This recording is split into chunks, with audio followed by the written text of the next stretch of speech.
আসসালামু আলাইকুম, good morning everyone. সকালবেলা তোমাদের বৃষ্টি দেখে রিলস বানানোর জন্য আমি গিয়েছিলাম আমাদের বাড়িতে। গেট খুলে আমার একটা উদ্দেশ্য ছিল, আমাদের দুধওয়ালা আসবে, তো ওনার জন্য আমি বাহিরের মেন গেটটা খোলার জন্য বের হয়েছি আর কফি নিয়ে রিলস বানাবো।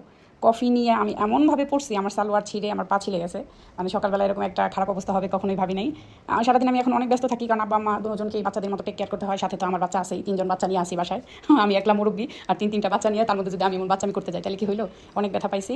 তারপরও মানে রিলস বানানো আমার বন্ধ হবে না, কারণ আমার তো এটা একটা অভ্যাসে পরিণত হয়ে গেছে তোমাদের সাথে সুন্দর সুন্দর ভিডিও শেয়ার করা।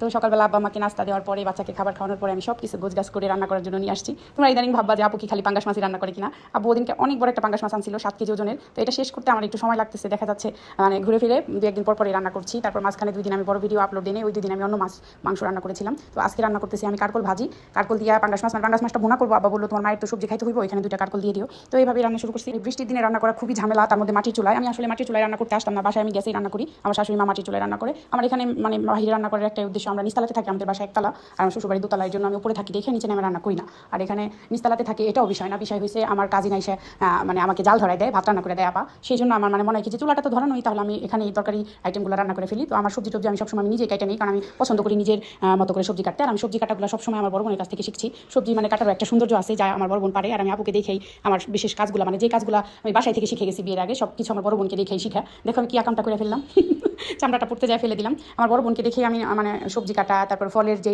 সুন্দর করে মানুষের কাছে পরিবেশন করা, এটা শিখছি। তো আমি এই যে কারকল ভাজিটা দিয়ে দিলাম। কারকল ভাজিতে আমি শুকনো মরিচটা একদম কালো করে ভাজে দিয়েছি, যেন বিচিটা কামড় লাগলে অন্যরকম একটা ফ্লেভার আসে। তো ভাজিটা দেওয়ার পর আমার মনে হলো আমি একটু তেল বেশি দিয়ে ফেলছি। তখন আমার মাথায় আসলো আমি বড় একটা আলু কুচি করে দিই, তাহলে আর কি তেলের ব্যালেন্সটা আসা পড়বে। এই যে দেখো, আমি সাথে সাথে এটা একটু মোটা করে দেওয়া যাইতো, কিন্তু আমি বেশি কিছু কুচি করে দিয়েছি, কারণ আমি কারকলটা দেওয়ার বেশ কিছুক্ষণ পরে আলুটা দিতে পারছি। আমি অনেক চালু কাজে, আমি অনেক দ্রুত সব কিছু কাটতে পারি, ইভেন সুন্দর করে কাটতে পারি। এটা আমার গুণ বলতে পারো, জানি না, মানে অনেক আপুরা আছে এর থেকে অনেক বেশি গুণী। ওটা আমি কিন্তু আমার ফ্যামিলিতে যে মেম্বার্সগুলো আছে, আমার শাশুড়ির পরে আমি মানে কাজে খুবই তাড়াতাড়ি করতে পারি। এটা আমার একটা গুণ, আর কাজ সুন্দর হয়। এটা আমার মনে হয়, বলতে আমার ফ্যামিলি বলে। আমি খুব তাড়াহুড়ো করে আলুটা ভালো করে ধুয়ে কুচি করে কেটে দিয়ে দিলাম, যেন তাড়াতাড়ি সিদ্ধ হয়ে যায়। আর কারকল ভাজিটা আমার ফ্যামিলির সবাই মোটামুটি অনেক পছন্দ করে। তো আব্বা আম্মা, আমি যেহেতু বাসায় আর বাবু সন্ধ্যায় আসবে, তো একসাথে সবাই খাবো। ভাজিটা করা শেষে আমার ছেলে কিন্তু আমার সাথেই একদম রান্নাঘরে বসা, সে পানির বালতিতে পানি লাগতেছে আর আমি আমার কাজগুলি করতেছি, তাছাড়া তো করতে পারবো না। তো কারকল ভাজিটা আমি নামাই ফেলছি। আমি এক হাতে ভিডিও করতেছি, এখানে ভিডিওর স্ট্যান্ড নাই।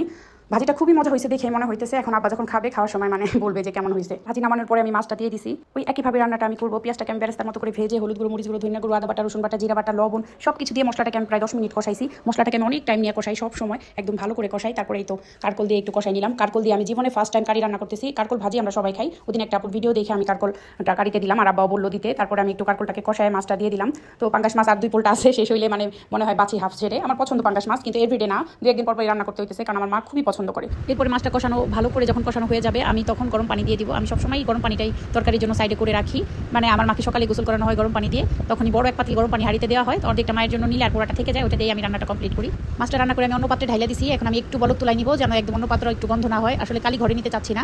তারপর আমি যে মুরগির লটর পটর রান্না করতেছি, এটা আসলে লটর পটর বলে মুরগি না কটর কটর বলে, আমি কিছুই জানি না। এটা হচ্ছে মুরগির হাত পা, মাঝে মধ্যে ভিডিওতে শুনি লটর পটর নাকি বলে আর কি। এটা আমার আব্বা খুবই পছন্দ করে, মানে ফার্মের মুরগি আব্বা একদমই খায় না, কিন্তু এই যে হাত পা, চামড়া, তারপরে গিলা গলা, এগুলো আব্বা পছন্দ করে। তো আব্বাকে ভাবছি একদম এটা ভাজা ভাজা করে রান্না করে দিব। সাথে আমার মেয়ের জন্য মানে এক রান দিয়েছি, রান মানে লেগ পিস পুরাটাই দিছি কাইটা, যেন ও একটু মাংস খাইতে পারে। এটা আমি একদমই সুন্দর করে বসাই দিছি। এটার কোনো ভিডিও তোমাদের সাথে শেয়ার করলাম না। এই দেখো একদম ভাজা ভাজা হয়ে গেছে। এখন আমি এটাকে নামাই ফেলবো। এই যে 2 রকম কারি আমি ঘরে নিয়ে আসছি, আর ভাজি আগে আপা ঘরে নিয়ে আসছে।